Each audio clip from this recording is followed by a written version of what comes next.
안녕하십니까. 연세안병원 황세희입니다. 작년 2월부터 그 의대 증원 2,000명이라는 폭력적 정책으로 의정 갈등이 시작된 지 벌써 14개월이 되었습니다. 가끔씩 제가 말씀드렸지만 우리나라 사실 지난 80년 동안 첨단 서양의학을 교육하는 의과대학을 뭐 장비와 시설을 보완하면서 3,000명 학생을 교육할 정도의 시설을 만들어 왔습니다. 물론 그중에서도 시설 장비 교수진이 미비한 대학도 있습니다. 이런 상황에서 1년 만에 교육생을 66% 증원하는 아주 몰상식한 정책 폭탄을 정부가 던졌었죠.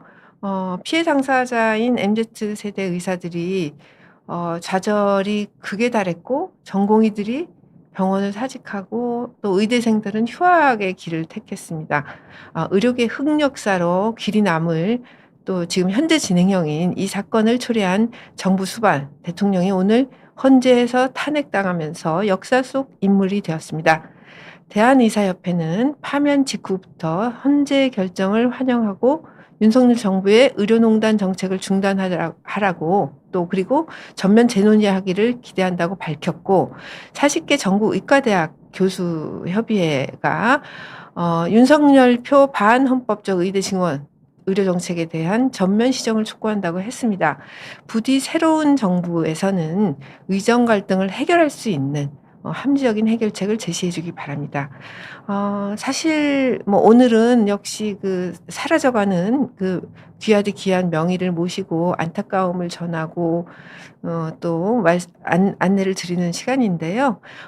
지난 30년 이상 그 응급 환자, 중환자를 치료하는 필수 진료과 원가 보존도 안 해주는 뭐 잘못된 정부 정책, 그리고 치료 결과가 나쁘면 선진국 수백 배에 달하는 의료소송 기소율, 어, 더해져 날개 없는 추락을 하던 중이었는데 그 필수 의료 진료과가 추락한다는 거는 명의가, 그것도 생사를 다루는 명의가 지속적으로 빠르게 감소하는 상황이었던 거죠.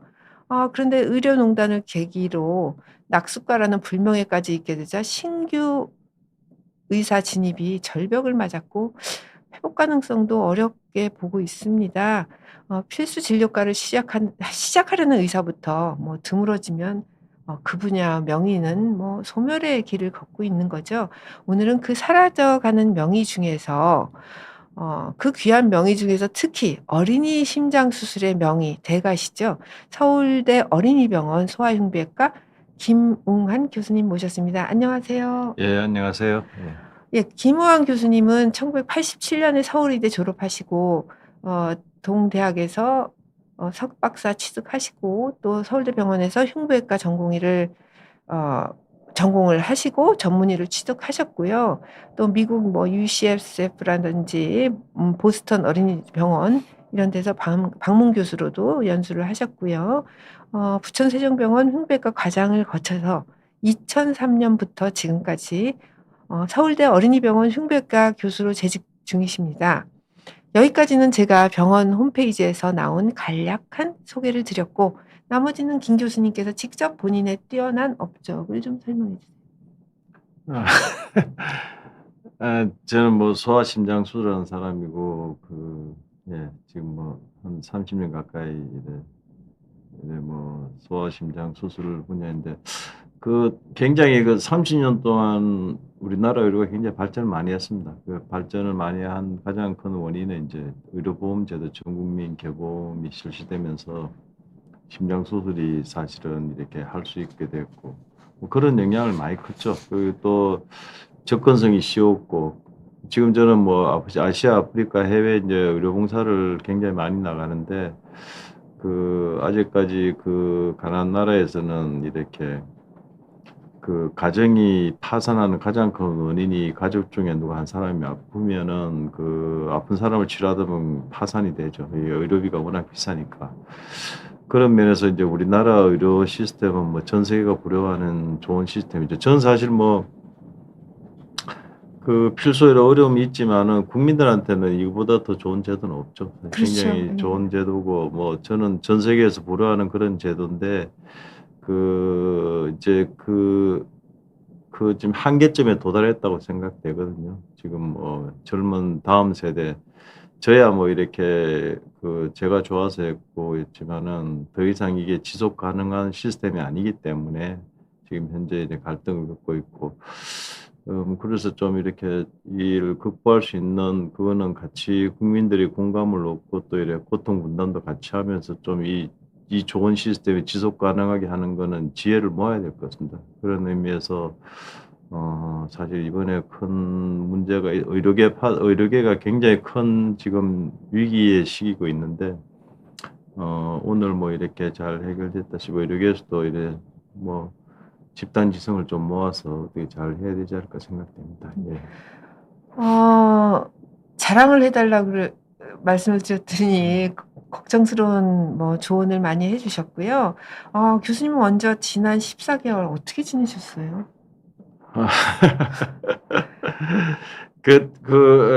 이제 초심으로 돌아갔죠, 초심으로. 초심으로 돌아가서 이렇게 다시 인턴 일도 하고 이렇게 당직도 쓰고 뭐 이래 카드 끌고 이래 소변줄도 꽂고 뭐 이래 인턴부터 하는 일을 그런 일을 하는데 예 뭐 의사라는 게 의사가 하는 일이 대단한 일은 아니고 그냥 환자 옆에서 사소한 일 하나하나 하는 거 환자한테 좋은 건데 사실은 저도 이렇게 잊고 살았죠. 이제 인턴 레지던트 선생님 펠로우 선생님들이 사실은 너무나 이런 소중한 가치를 저도 잊고 살았는데 다시 인제 그 일을 제가 하면서 감사한 마음을 가지고 있습니다.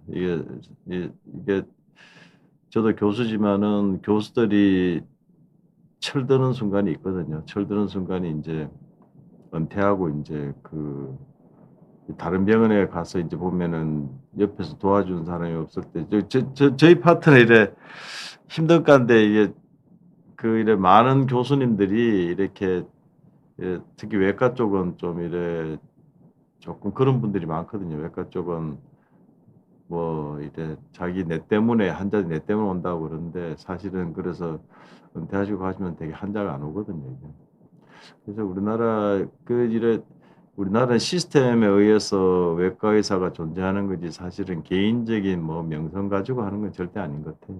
그래서 또 이렇게 또 저도 이래 이번에 많이 느꼈습니다. 내가 지금까지 뭐 하고 있는 일들이 다 밑에 제자들이 많이 받쳐줘서 그런 건데 그걸 내가 잊고 있었구나. 사실 뭐 그래서 어 정말로 이렇게 좀 뭐 그렇죠. 이게 우리나라 의료 시스템을 이렇게 지탱하는 게 여러 가지 제도적인 문제점 때문에 이렇게 됐지만은 결과론적으로는 다시 우리가 이제 그런 거를 보완할 수 있는 뭐 이렇게 일하는 뭐 저는 사실 옛날부터 그런 생각을 했어요. 이렇게 병원에서 교수가 일을 제일 많이 하는 게 바람직한 거지 사실 인터넷에 일 많이 하는 병원은 바람직한 건 아니거든요. 그런 면에서 인제 한번 이렇게 그런 걸 한번 이 과도기인데 하여튼 저도 뭐 반성도 많이 하고 이제 초심으로 돌아가서 이렇게 좀 잘못돼 있고 이게 어떻게 그런 세대 인제는 그런 게 더 이상 저야 뭐 그런 세대고 그랬는데 인제 세상이 바뀌었고 시대가 바뀌었고 거기에 대한 우리나라 국격에 맞는 의료 시스템이 바뀌어야 되지 않나. 거기에 대한 그거는 사회적인 합의가 필요하기 때문에 좀 굉장히 어렵지만은 저는 뭐 이게 하나의 우리나라 의료를 계속 지탱하고 좋은 시스템을 유지 가능한 하기 위해서 겪어야 되는 그런 과정이 아닌가 이렇게 받아들이고 있습니다. 예. 네. 뭐 교수님께서는 굉장히 겸손하게 말씀을 하시기는 했는데요. 사실 이번에 저는 전공의도 사직하면서 보니까 서울대학병원이 전공의에 대한 의존율이 어 본인들 데이터 자체로 봤을 때도 47% 니까 실질적으로 서울대병원 돌아가게 하는데 반 이상의 의사 일에 물론 네. 뭐 수술은 교수님이 하시지만 진짜 의사 일의 절반은 전공의가 했고 이게 가장 높은 퍼센트더라고요. 네. 그래서 예. 그래서 참 국립병원이고 대학병원인데 그랬구나 하는 생각은 했고요. 문제는 인제 앞으로 의대생과 전공의가 지금 말씀하셨듯이 다시 나타날 수 있는 방법이 있기는 할까요? 특히 필수 의료요. 필수 의료 아닌 우리가 마이너과라 하잖아요. 예, 피부 예. 미용이나 성형 뭐 이런 거는 계속 나오겠지만 이런 힘든 필수 의료과에 전공의가 다시 나타날 수 있을까 싶은 게 사실은 교수님 방금 말씀하셨듯이 교수님 세대에는 사실 어려운 일을 다 많이 했잖아요. 뭐 예.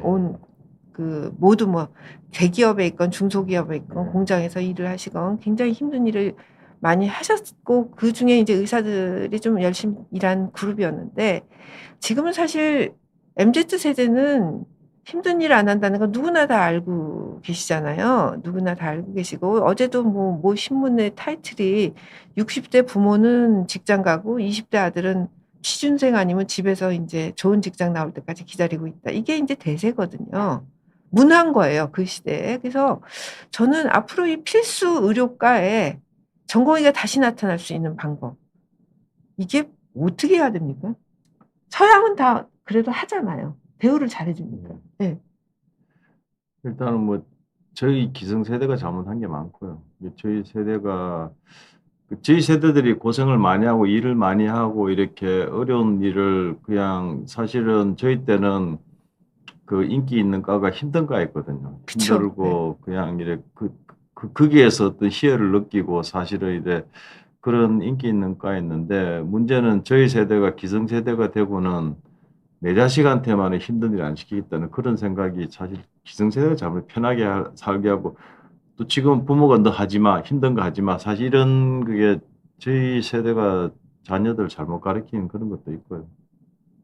또 하나는 그 정부 제도가 잘못됐죠. 왜냐하면은 지금 뭐 이래 그 정부의 그 이부 의료계 책임자가 공식적인 자리에서 얘기했잖아요. 우리나라 의료는 특히 외과 쪽은 그 수가 보전이 안 된다고 이래 수술할수록 적자거든요.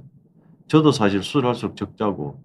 그러니까 이건 지속 가능하지 않은 거죠. 이거에 대한 그 제도가 좀 뭐라 그래야 되나 이게 정부 정치권에 있는 사람들이 이거를 다 넘긴 거죠. 파퓰리즘 때문에 이게 뭐 국민연금도 그렇지만 이런 힘든 제도를 이래 해야 되는데 정권이 바뀌면 다음 정권에서 해라 이래서 계속 넘긴 거죠. 이게 떠넘겨서 그런 것들이 그 기성세대가 잘못됐죠. 저희들이 잘못된 것도 있고 누군가는 선약을 해야 되는데 다음 세대한테 계속 넘긴 그런 것들이 지금 우리나라 사회가 누적된 게 한꺼번에 터진 게 아닌가 생각됩니다. 그런 건 이게 누군가는 해야 되는 그런 일을 사실은 정치권에서 그거를 앞서서 하는 그런 게 필요하고 뭐 저희 기성세대가 반성해야 되는 다음 세대는 안 넘겨주겠다는 우리 세대 끝내겠다는 그런 각오를 하고 하는 게 필요하다고 생각됩니다.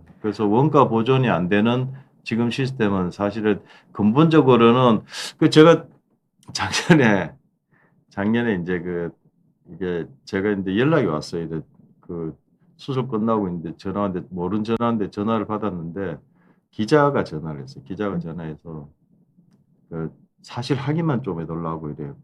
처음 이래 모르는 기자인데요. 기자라 그러고 그냥 뭐 사실 확인만 하려고 했는데 막 제가 화를 막 냈거든요.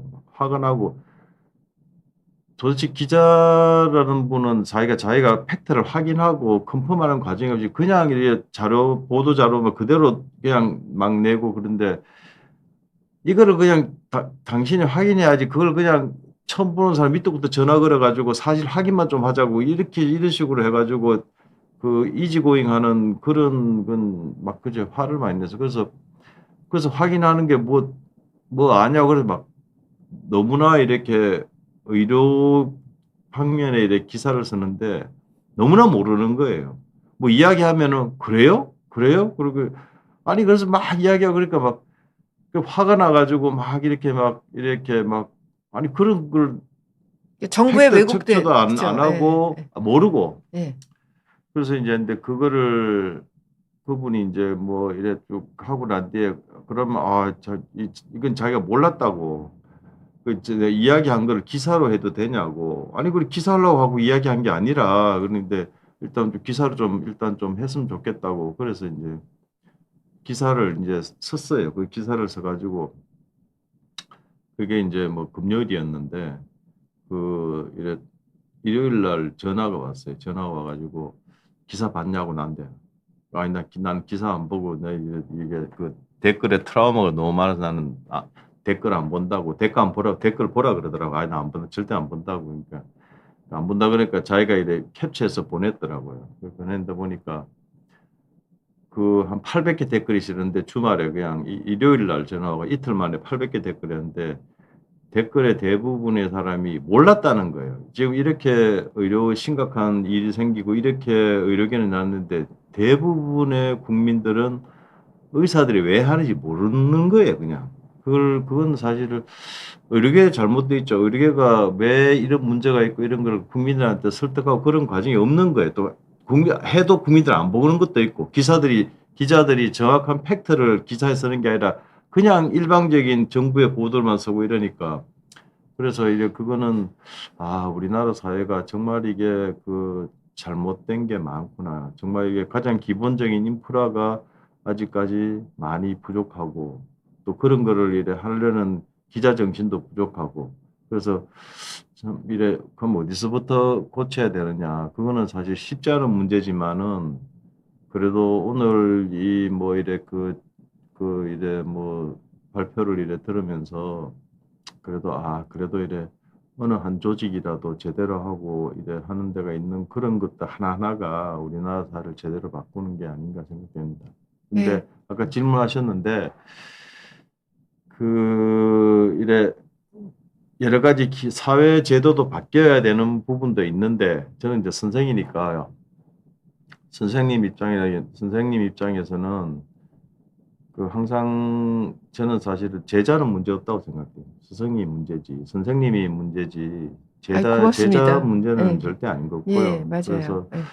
지금까지 이래 된 것도 의료계에 사실 기존의 선생님들이 잘못한 게 많고 또 그런데 만약 제대로 하면은 저는 사실은 필수 의료 분명한 거는 제가 지금도 그래도 이래 필수를 하려니까 많진 않지만은 있긴 있거든요. 난 이걸 하겠다. 그리고 이제 저희들이 정부에서 이래 기피과를 이래 지원해 주는 복지부에서는 제도가 생겼어요. 그 기피과 중에서 학생들이 이래 한 번도 이제 지금은 흉배과 실습도 안 도는 경우도 안 돌 수도 있거든요. 그러니까 의과대학에서 흉배과 뭐 하는지도 모르고 의과대학이 끝나는 거예요. 그런 교육 시스템이 됐는데 그 기피과를 한번 학생들이 체험할 수 있는 제도를 보건복지부에서 지원해줘요. 그래서 전국에 있는 의과대학 학생들이 한번 이렇게 기피과에 대해 방학 때 이래 잠깐 도는 프로그램이 있어요. 그 프로그램을 몇 년째 지금 하고 있는데 그 친구들이 그거를 흉부외과를 실습을 잠깐인데도 돌면고 난 뒤에 하는 애들이 있는 거예요. 그래서 저도 사실은 이제 그런 친구들이 지금 레전드 들어오고 지금 나갔지만은 그런 친구 나와가지고 나갔지만 그래도 그런 친구들이 한 번씩 연락하고 이렇게 만나고 이렇게 이야기하고 이러면은 아직까지 자기는 상황이 좋아지면은 하겠다는 그런 하여튼 참 기쁘죠. 하여튼 간에. 그래서 제 생각엔 의료계 자체에 여러 가지 문제도 있지만은 사실은 이래 피하고 싶지만은 많은 잘못된 부분이 기성세대가 잘못된 부분이 또 의료계에 있다고 생각됩니다. 그래서 근데 저는 스승이 옳고 바르고 또 사실 의료라는 거는 저는 사실은 의료라는 거는 공공재고 사실 이거는 우리나라의 이래 의료 시스템은 국민들한테 정말 최고의 제도인데 이게 그래도 조금만 제도 개선되고 이러면은 의사 하는 데 대해서 나는 이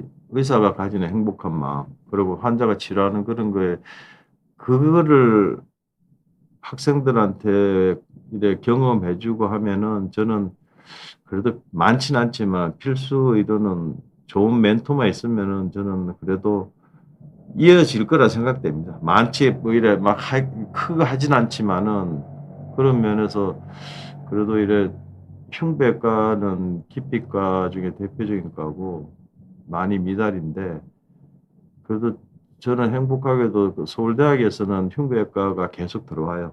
이게 지금은 이래 어디에서 들어오던 지원자가 늘고 특히 이제 그 흉부외과 내에서도 인제 파트가 나눠지는데 그중에서 이제 소아흉부외과는 그중에서 기피과예요. 흉부외과 내에서 기피과인데 다행히 저희 병원에서는 그래도 이 뭐 사람마다 기준이 다른데 제가 보기에는 제일 괜찮은 레인트들이 소아흉부외과를 지원했어요 지금까지. 그래서 뭐 하여튼 간에 저희들도 뭐 반성을 많이 해야 되고 어떤 그런 걸 해야 되지만은 그 만약에 어떤 그 의사가 가지는 그런 가치나 밸류를 이렇게 공유하고 그렇게 되면은 그래도 많지는 않지만 저는 뭐 이어질 거라고 생각을 합니다. 예. 네. 뭐 일단 뭐 사법적인 문제 같은 게 우선 해결돼야 될 것 같고요. 잠깐 말씀을 보겠습니다. 그 교수님한테 그 30 일도 채 안 된 최윤정 님 수술해 주셔서 지금 고등학생이 됐답니다. 축구를 좋아하는 아이로 잘 지내고 있다고 그러고요. 예. 너무 감사하다고 전하고 있습니다. 예. 그리고 전공의들 마음을 달래려면 시간이 필요하다는 말씀도 김민 님 주셨네요. 예. 그러면 인제 제도적으로는 그렇고요. 저희 지금부터는 교수님 개인에 대해서 몇 가지 여쭤보겠습니다. 의과대학 처음 진학하셨을 때 뭐 어떤 사연이 있었나요? 목적이? 음. 저는 뭐 이래 저희 어머님이 원하셨습니다. 의사 되기를 원하셨고. 네. 그리고 또 어머님이 이렇게 그 의료에 대해서 굉장히 관심도 많으시고 뭐 이래 저는 뭐 종교를 믿고 그런데 어머님이 그렇게 이래 아픈 사람을 잘 치료해 준 좋은 사람이 되라.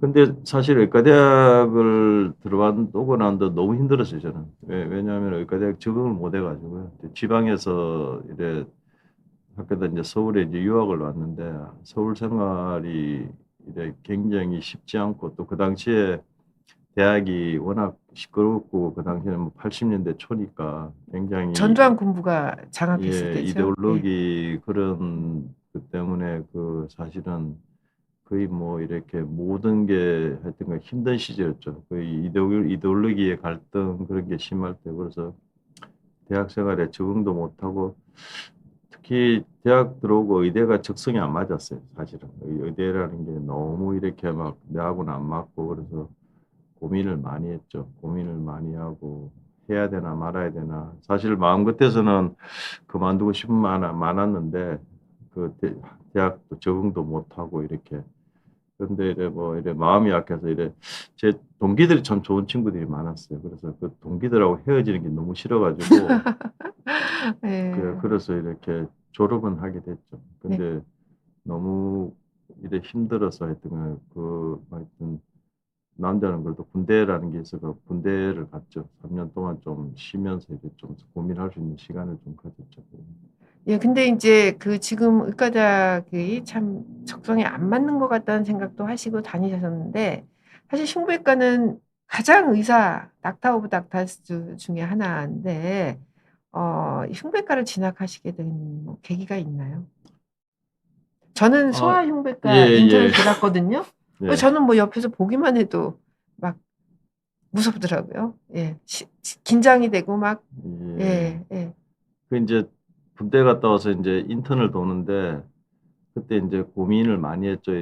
의사를 계속 해야 되나 말아야 되는데 근데 인제 소아용배과 인턴을 돌았거든요. 돌고는 '아 정말 이거다.' 이 소아용배가 저한테 적성에 맞았어요. 너무 아. 적성에 맞고 너무 재밌고 막 너무 드라마틱하니까 또 근데 그때는 많이 죽을 때였어요. 사실 많이 수술하면 결과도 안 좋은 것도 많았고 고생을 굉장히 많이 했죠. 그때는 거의 뭐 잠을 거의 못 잤으니까. 한 달 동안 잠을 못 잘 정도로 거의 뭐 사람도 150 보니까 시간씩은 일하셨을 거예요. 그죠? 예예예. 주당. 그렇죠. 예. 그때는 뭐 밤을 샜죠. 밤을 새고 뭐 수술 준비하고 뭐 매일 잠새 거의 그러니까 한 달 만에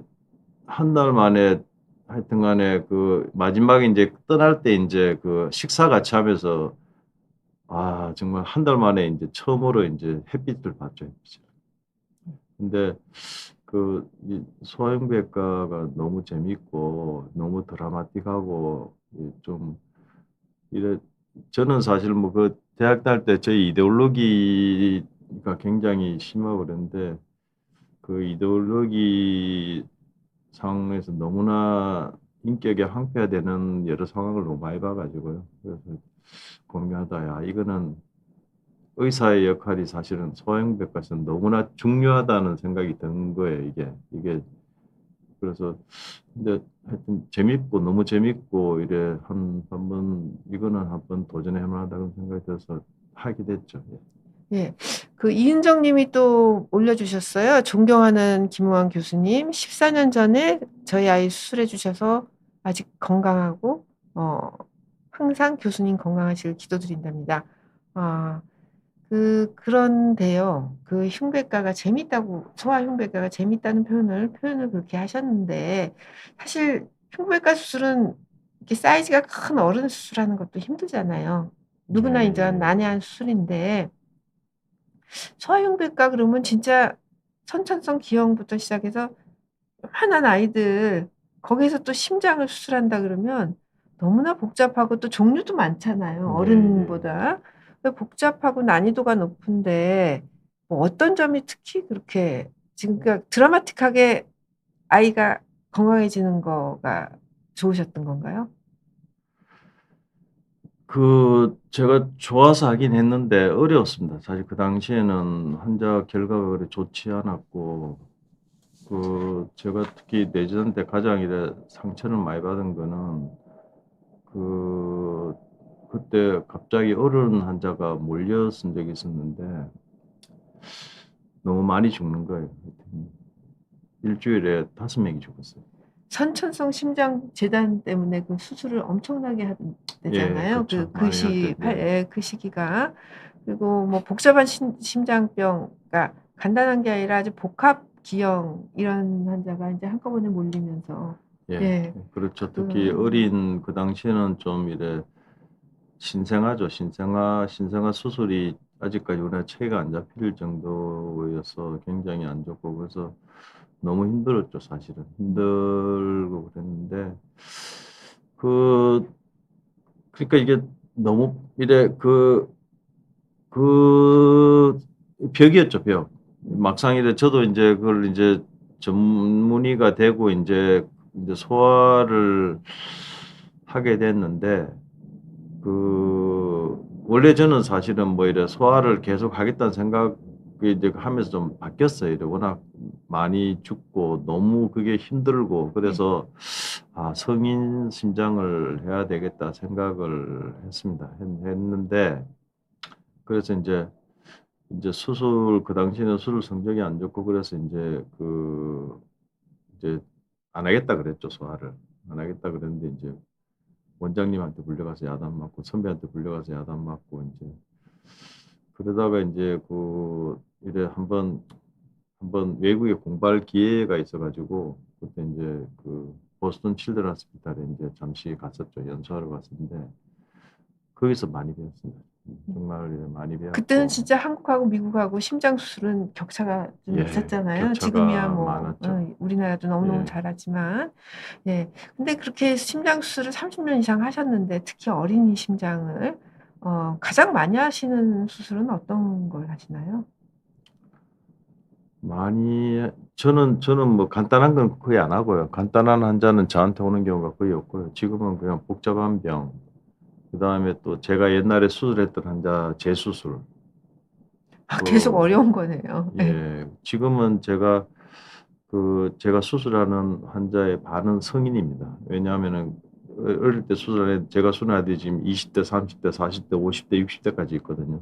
음. 그 인제 특히 인제 단심실 같은 경우에는 심장 예예. 실이 하나라는 거죠? 예. 이제 보통 사람은 이심방 이심실인데 예. 심장 반쪽이 없는 거죠. 발달이 안 되고 형성이 예. 안 돼서 반쪽밖에 없는 심장인데 제일 인제 복잡한 병이죠. 단심실 반쪽밖에 없는 애들은 인제 걔들이 수술을 해 그전엔 다 죽던 애들인데 인제 그쵸. 수술을 해서 예. 살기 시작해서 걔들이 인제 10 대, 20 대, 30 대, 40 대, 50대 인제 결혼도 하고 인제 애도 낳고 이제 그렇게 합니다. 그래서 지금까지 인류가 없었던 인류, 새로운 인류가 생기는 거죠. 심장이 반쪽밖에 없는 사람들이 이제 건강하게 살고 나이가 점점 들고 그러면 이제 새로운 병이 생기기도 하고 또 문제가 되는 거기도 하고 이제 그런 경우에는 아직까지 저희들이 성인 선천성 심장병을 앓고 이제 어른이 된 상태에서는 생기는 새로운 또 병이 있어요. 그래서 그런 거는 이제 아직까지 세계적으로 콘센서스가 없어요. 어떻게 치료하는 게 환자한테 도움된다 근거를 마련하는 그런 건 이제 또 새로운 도전이죠. 그래서 그런 것도 있고 또 어릴 때 아예 혈관이 없이 태어나서 인조혈관을 써야 되는 애들은 크면 이제 큰 혈관으로 교체를 해야 되니까 그런 것도 있고 그래서 그런 환자들이 이제 많아지니까 지금은 이제 소아선천성 심장병 수술에 어른들이 점점 많아지는 2000년대 이후는 사실 그런 환자들이 더 많아요. 어른들이 선천심장 수술하고 산 환자들이 더 많아져서 어른들 수술도 많이 하는. 근데 이제 그런 네. 환자들은 이제 새로운 병이 생기고 또 심각합니다. 복잡합니다. 그리고 근거 가지고 없고 굉장히 어렵고 도전을 해야 되고 또 수술이 어른에서 생기는 심장병과 선천심장 같이 겹쳐져서 부정맥도 생기고 그래서 그런 것들이 지금은 또 새로운 세계적으로 하여튼 간에 챌린지를 하고 세계적 학술적으로 계속 연구를 해야 되는 그런 뭐 큰 변화가 있죠. 그러니까 우리나라가 의료가 사실 굉장히 많이 발전했죠. 그게 그 상태에서 지금은 저희 뭐 흉부외과뿐만 아니라 모든 부분에서 임상 부분은 세계적인 수준이거든요, 지금. 그렇죠. 그래서 뭐 국민들한테는 좋고 또 의료계인 사람들이 열심히 노력도 하고 그래서 하여튼 간에 그런 부분에서는 뭐 이게 의료 부분은 하여튼 간에 뭐 대한민국 국민들이 행복한 거죠. 이래 의료계가 세계적인 임상적인 수준을 갖추고 있고 그게 국민한테 혜택을 가니까 그런 면에서 하여튼 간에 뭐 저희들이 하여튼 간에 빨리 하여튼 이런 사태가 해결되고 또 하나는 뭐 저는 사실은 걱정되는 부분은 저는 이제 대학에서 이제 다른 이과 계통의 교수님 만나면은 지금 심각하거든요. 왜냐하면은 공대나 이런 자연과학대 학생들이 전부 다 의대로 오니까 그쪽이 지금 고사는 그런 건전한 건강한 그게 아니잖아요. 우리나라가 다양한 파트가 이렇게 골고루 발전해야 되는데 지금 이번에 이런 사태가 생기면서 더군다나 그쪽에 있는 학생들이 다 이쪽 의료계로 몰린 거예요, 의료계로. 그래서 대한민국의 이과는 의사만 있어서는 사실은 건강한 사회가 아니죠. 그런 문제를 같이 뭐 교수님께 하고 있습니다. 그래서 빨리 하여튼 간에 좀 바뀌고 또 하나는 이래 걱정되는 부분은 의료는 수요를 창출할 수 있으니까 의사가 많아지면은 의사는 사실은 얼마든지 수요를 창출할 수 있기 때문에 그게 사실 저는 국민한테는 바람직하지 않다고 생각해요. 바람직하지 않죠. 예. 우리나라가 OECD 예예. 그러니까 환자들보다 3배 이상 간다는 거는 우리가 3배 이상 병이 예. 많은 게 아닌데 닥터 쇼핑을 하잖아요. 가격도 싸고. 예. 그게 빨리 개선돼야 된다고 생각해요. 그것도 개선돼야 되고 저도 뭐 사실은 이래 외래 보면은 차트 이만큼 가지고 툭 던지면서 어느 병원에서는 뭐라고 그러는데 당신 의견은 뭐냐고 이렇게 대놓고 이야기해요, 그냥. 자료 이만큼 가져와서 그냥. 검사는 다 했고 그냥 당신 생각은 어떠냐고 그냥. 사실 그게 뭐 이래 뭐라고 하십니까 그러면? 그냥 모른다, 모르겠다 그렇게 얘기하시면 안 되나요? 다 받아주시니까 이게 사실 빅5로 몰리는 거잖아요. 예. 거부를 할 수가 없어요. 의사가 환자를 거부할 수 있는 그게 없죠. 왜냐하면은 그러니까 제가 드리는 이제 닥터 쇼핑을 어떻게 하면 그만할 수 있을까? 왜냐하면 그거는 너무 환자한테도 시간 낭비고 의료진한테 시간 낭비인데 그래서 하여튼 간에 저는 하여튼 간에 어떤 형태로든 그 사람이 닥치면 끝내도록 하여튼 노력하고 있습니다. 네. 너무나 이게 시간 낭비 그런데 그럼에도 불구하고 지금 뭐 2%도 문제죠, 사실. 뭐 이래 명의라고 이래 대한민국 모든 의료계 계통 방송들이 그냥 명의 방송하기 서로 나오기 바쁘고 사실 이게 저는 사실 환자가 생각하는 명의랑 의사가 보는 명의랑은 차이가 굉장히 커요. 하여튼 뭐 굉장히 큰데 이래 의료계 방송에서 채널 같은 만 나오잖아요. 그냥 의사들이 나와서 이래 하고 그런데 그중에 잘못된 것도 많고 잘못된 지식도 사실 많고 또 환자한테 이야기해서도 안 될 부분도 많고 사실 그런 부분이 우리가 또 같이 또 해결해야 될 부분이 아닌가. 그거는 사실 저는 뭐 그 의료계 방송들이 좀 반성을 하고 좀 해야 될 부분이 저는 있다고 생각됩니다. 예, 그러면 지금 말씀하신 게 이제 30년간 집도하시면서 수술 대상이 어릴 땐 옛날에는 선천성 심장병 환자가 많았고 지금은 이제 그 선천성 심장병을 앓고 생존한 어른이 되신 중노년이 돼가는 사람들의 그런 합병증 이런 것도 진짜 세계적으로 아주 최초로 거의 해 나가시면서 이제 치료법을 찾으신다 이런 말씀을 하셨는데요. 내가 이건 정말 의학 발전에 기여했다 이런 거 좀 꼽을 수 있으면 꼽아주세요. 그 이제 자랑하셔도 됩니다, 편하게. 저는 이제 뭐 어떻게 표현해야 되나. 저는 사실 이렇게 대학을 졸업할 때 이제 저희들이 그 전공의들을 평가를 해요. 교수님들이 평가를 하는데 제가 그 시대 같이 일하던 전공의에서 최하점이었어요. 최하점이어가지고 그 전공의 때 평가가 굉장히 안 좋았어요. 그래서 쟤는 안 돼. 그래가지고 저 이제 쫓겨났는데 쫓겨나서 이제 간 곳이 좀 조그마한 병원이었는데 다행히 거기서 정말로 좋은 스승님들을 많이 만났어요. 그 당시에 좋은 스승님 많이 만났어. 정말 거기서 이제 이 심장 수술을 재밌게 하고 이렇게 했는데 그래서 문제는 이제 그 당시에 이제 이래 여러 가지 결과가 안 좋으니까 너무 괴로운 게 이제 나는 그때 수술을 이제 처음 하는 사람인데 이래 처음부터 잘할 수는 없잖아요. 근데 그게 너무 괴로운 게 내한테 오는 환자한테 너무 미안하기도 하고 괴롭기도 하고 그래서 어떻게 하면 내한테 오는 환자한테 내가 피해를 안 줄 수 있을까? 그렇게 해서 이제 여러 가지 새로운 수술법을 많이 고민을 하다 개발을 했어요. 개발하기도 하고 시작하기도 하고 그런데 결국 이제 그게 뭔가 하면은 예를 들면 그 당시에는 이제 지금도 하는데 대동맥 수술할 때는 대동맥을 이제 째야 되니까 열고 수술해야 되니까 대동맥이라는 게 여러분 피가 그래야 천장까지 튀거든요. 그러니까 이제 그걸 안 하기 위해서 이제 환자 몸을 냉동시켜요. 냉동시켜서 18도씨까지 냉동시켜서 체온을 완전히 낮춘 다음에 이제 완전 순환 정지를 시키죠. 환자를 이제 온몸의 혈액순환을 멈춘 상태에서 빨리 수술을 하는 그 당시에는 그랬어요. 지금도 어른에서는 그렇게 대동맥 수술 지금도 그렇게 하는데 근데 제가 수술을 빨리 못하니까 그것 때문에 심정지하고 순환정지하면서 이제 손상받는 게 너무 괴로워서 이제 순환정지를 안 하고 이래 하는 방법을 이렇게 생각해서 하게 됐어요.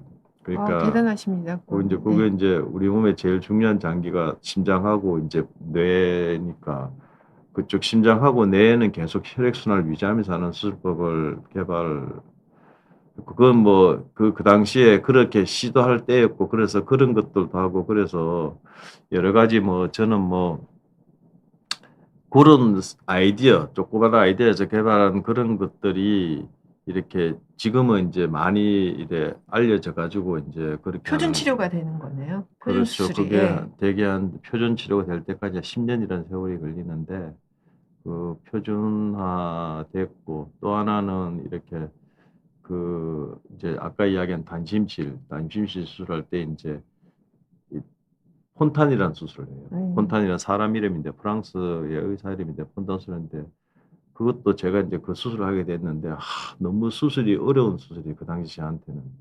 그래서 막 어떻게 이걸 좀 근데 이 환자한테 좋은 결과를 그 당시에 새로운 수술법이 막 나왔어요. 그래서 저는 처음부터 인제 새로운 수술법을 한 거예요.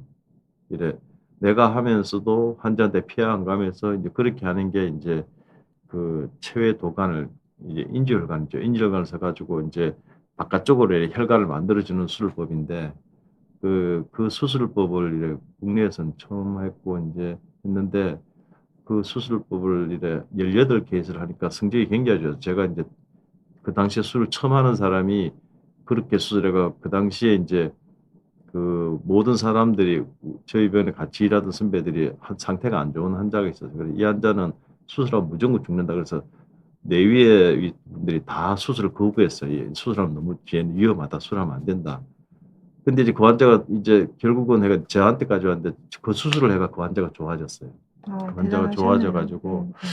그래서 저도 놀라고 그래서 인제 그 수술법을 18케이스가 국내 발표를 했는데 국내에서 발표하니까 인제 기존에 저는 그때 젊은 의사였고 그 많은 분들은 기성의 대학 교수님들이 막 "이 수술은 그렇게 하면 안 된다."고 막 그렇게 엄청 제가 학회에서 바로 비난을 받았어요. 비난을 그게 불과 뭐 한 20년 전인데 25년 전인데 지금은 다 그렇게 하거든요, 전 세계가.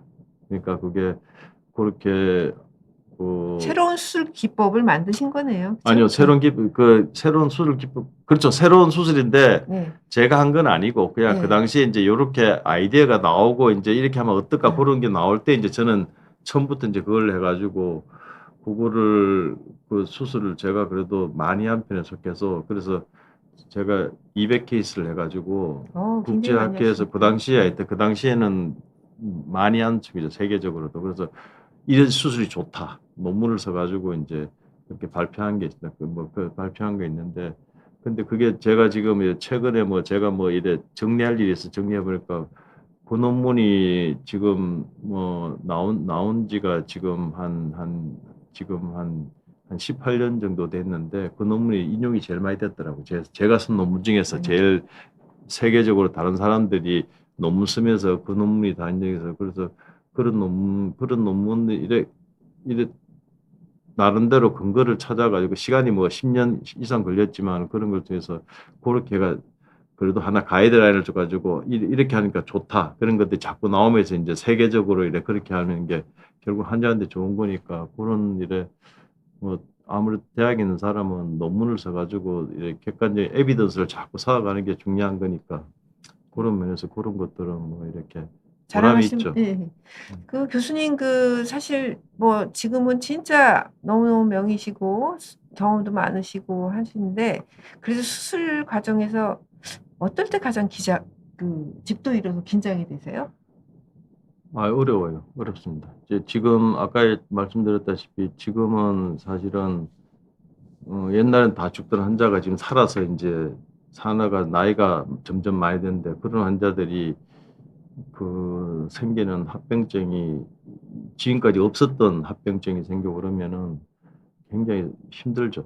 사실은 저도 사실은 지금도 똑같아요. 지금도 정말 내일 어려운 수술이 있으면은 밤에 악몽 꾸고 이래 계속 깹니다. 잠을 거의 못 잡니다. 이게 계속 악몽 꾸고 막 깨고 그런데 이제 아침에 출근하면서도 '어떻게 하지? 뭘 할까?' 그런 고민을 합니다. 이게 그 정도로 어려운 환자들이 있습니다 예. 지금도 계속. 가 보지 않은 길을 막 개척하신다는 이런 느낌이 들고요.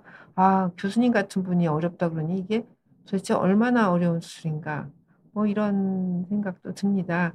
어 교수님께서 심장 수술하는 분야 교수님 같은 분 노력으로 인제 그 수술 분야뿐 아니라 쪼끔은 어린 심장에 대해서는 수술에 대해서는 약간 제도적 개선도 이끌어낸 걸로 언뜻 봤는데요.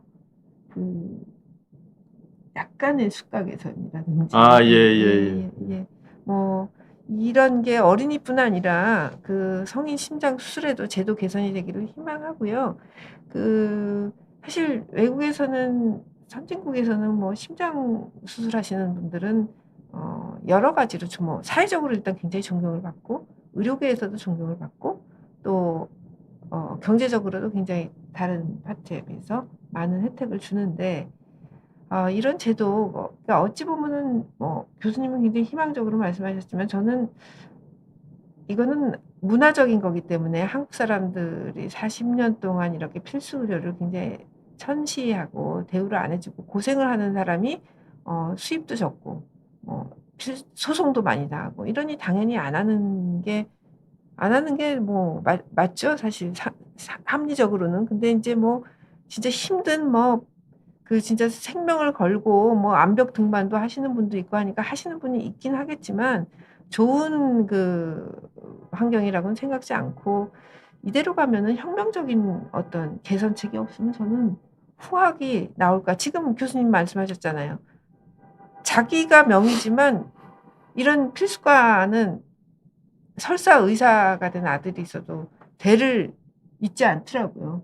옛날에는 필수과, 옛날에는 필수과가 예를 들어 내가 뭐 흉부외과 의사인데 아들이 의사를 했으면 당연히 힘들고 영광스럽고 그러니까 했는데 요즘에는 뭐 하다못해 소아청소년과 말할 것도 없고요. 아무도 안 시켜요, 자기가. 그래서 저는 혁명적인 일이 있기 전에는 아마 우리나라 필수 의료가 힘들 것 같은데 그래서 이제 이런 말이 있습니다. 시청자 여러분, 이 김웅환 교수님 같은 명의들은 아까 또 말씀하셨던 이 러닝 커브가 꽤 있는데 앞으로는 그 러닝 커브를 환자들도 견뎌내지 못하고 등등 이런 이유로 해서 은퇴를 못 하실 거다 이런 말씀을 해요. 70이 돼도 사람이 없으니까 실제로 소아외과에 서울대병원에 계시다가 지금 중앙대병원 가신 박기원 교수님 같은 분도 딱 3년만 소아외과 환자 의사 선생님 구할 때까지만 있겠다 했다가 지금 10년 넘으면 못 나오고 계세요.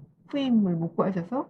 뭐 교수님도 이러다가 뭐 70대, 80대까지도 하시는 거 아닙니까? 건강하시기만 하면. 지금 그게 네. 저 반대로 생각하는데 네.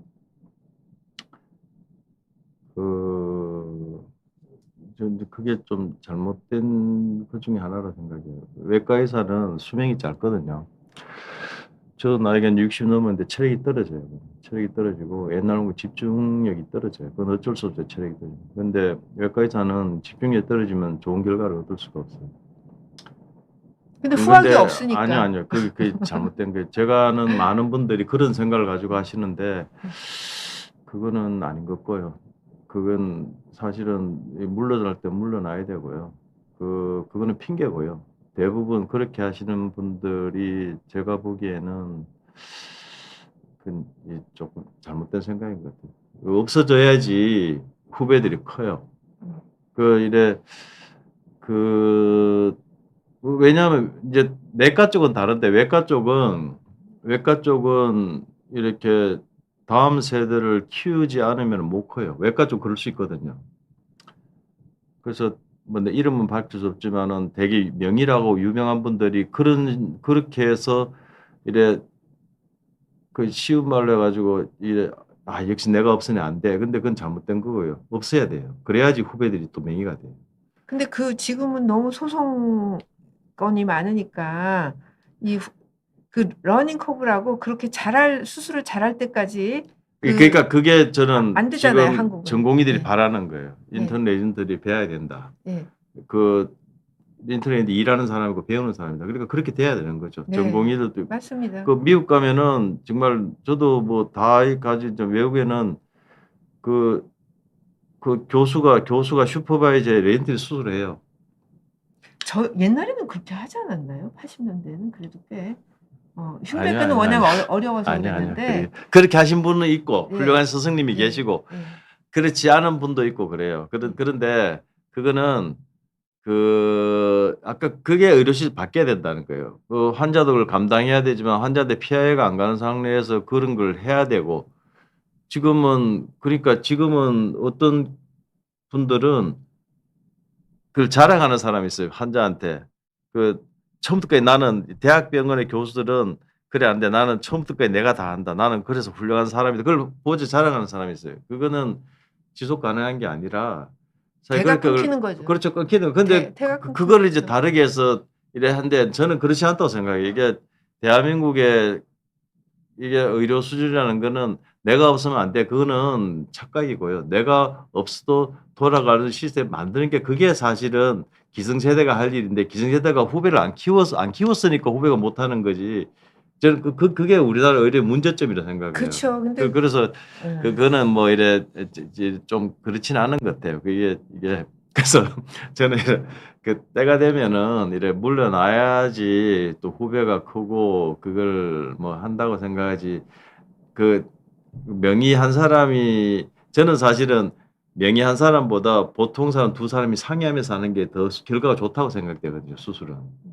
수술은 그래서 좀 우리나라 시스템을 바꿔야 되고 또 보호자분들이 생각을 바꿔야 된다고 생각해요.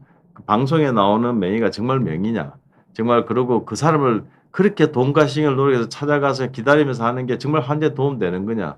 사실 그런 게 대한 우리가 합의를 이래야 되고 그런 시스템을 잘못된 게 이래 또 이렇게 방송에서 그걸 부추기는 그렇게 하면 안 되고 그래서 좀 우리가 좀 어떻게 하면 지속 가능한 시스템을 만들기 위해서는 전체적인 합의가 있어야 되고 거기에 대한 특히 이런 의료계 관계되는 방송에서 조금 앞으로 좀 뷰포인트를 다르게 접근해야 되지 않나 생각됩니다. 그건 절대로 아니고요. 이게 뭐 사람 후배가 없어서 계속한다. 그건 절대로 아니에요. 그거는 절대 아니고 어떻게 해서든 후배를 이게 저는 제가 사실은 뭐 세상을 바꾸는 방법이 여러 가지 있지만은 가장 확실한 방법은 내가 그 자리에서 안 하는 방법밖에 없어요. 그래서 내가 정말 그 일에 있으면은 그 학생 때부터 어떤 그 흉부외과에 그런 걸 심어 주고 그러고 이래 할 때마다 인칼리지 시켜 주고 자극을 주고 그런 노력을 너무 대학 교수들이 지금까지 안 하지 않나 생각돼요. 저희 이제 얼마 전에 인제 그 저희들이 전국에 의과대학이 40개 있는데 설문조사를 했어요. 뭐 저는 이제 퍼블릭 헬스에 관심이 있어 가지고 했는데 정말 재밌는 결과가 나왔어요.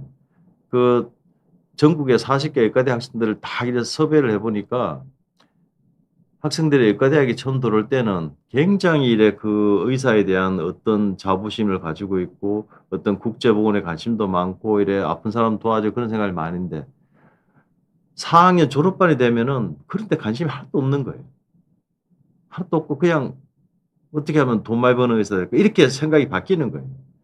근데 그거는 미국도 똑같아요. 그때 그 발표를 국제학회에서 해 가지고 그 단체 편집장 상을 받았어요. 그 깜짝 놀랐죠. 이거는 한국 문제인데 왜 이래 상을 주니까 그게 아닌 거예요. 전 세계가 다 똑같은 거예요. 그래서 보니까 40개 의과대학 중에서 국제보건이나 이런 데 대한 강의, 인문학적인 콘텐츠, 의사에 대한 윤리나 이런 도덕이나 그런 콘텐츠를 특히 이래 국제보건에 관계돼서 하는 대학이 3 개밖에 없어요. 그래서 사실은 이래 의과대학이 반성도 해야 되는 거고 대학 커리큘럼을 어떻게 하면은 이 의사들의 그런 가치를 물론 제도도 바뀌어야 되고요. 한 가지만 해서는 안 되고 사회적인 제도도 바뀌어야 되지만은 의과대학 내부에서 어떻게 하면은 정말 인성을 갖춰서 이렇게 환자와 같이 이렇게 하는 그런 의사를 만든 그런 교육이 사실 없어요. 그냥 전문학교처럼 기술만 가르치는 그런 것도 사실 대학도 같이 좀 합의를 이뤄야 되고 그래서 좀 그런 것들이 좀 우리나라 사회 전반적으로 여러 방면으로 그런 개선이 해야지 이게 해결되지 물론 지금 이슈되는 뭐 수가 이런 것도 물론 바꿔야 된다고 생각돼요. 그런 제도뿐만 아니라 나머지 부분도 좀 이렇게 같이를 해야 되고 좀 해야 되지 않나 생각됩니다. 네. 지금 뭐 교수님이시니까 당연히 인제 의과대학 교육 과정에서도 많은 인문학적 그런 교육을 강조를 하셨고요. 근데 실질적으로는 한국 사회에서는 참 저는 당분간은 어렵다고 봐요. 누가 교수님은 서울대학에 계시니까 그렇지 나와서 뭐 형사소송률을 600 배, 800배 영국에 그런 소송이 남발되고 환자 보호자 대표가 환자 대표가 "의사가 뭐 치료를 했는데 결과가 나쁜데 왜 의사가 처벌을 안 받아요?"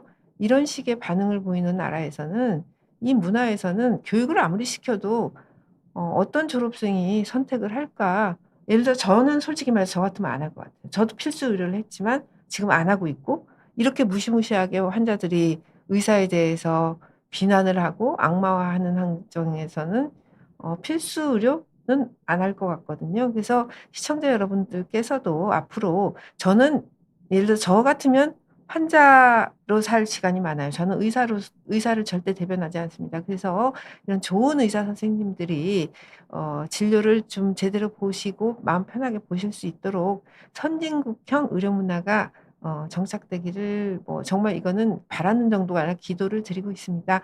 예 어쨌든 오늘 지금 사라져가는 명의 소멸 시대에 대한 어 시대를 맞아서 그 귀한 명의이신 소아 흉부외과 서울대병원 소아흉부외과 김웅환 교수님 모시고 말씀 나누어 봤습니다. 오늘 자리에 함께 해주신 김 교수님 대단히 감사드립니다. 예, 감사합니다. 예. 이렇게 경제가 어려울 때 국민들의 건강을 위해서 함께 간다는 느낌으로 꼭 필요한 중요한 영양제는 정말 부담되지 않는 가격으로 내가 만들어 드리고 싶어. 예를 들어 6,900원 이런 거 하고 싶습니다. 근데 그런 의문을 가지시겠죠? 저렇게 싸게 나오려면 뭔가 성분을 바꾸거나 야금야금 줄인 게 아닌가? 저는 그런 거 흥분하지 않을게요. 저는 그런 거 받아들일 수 없어요. 만약에 제품의 질에 문제가 생겼다. 그러면 저는요, 거품을 발작해요. 그래서 도대체 이 오메가3가 얼마라는 겁니까? 1020mg 캡슐 안에 600mg 오메가가 들어있는 이 오메가가 한 달에 8,900원.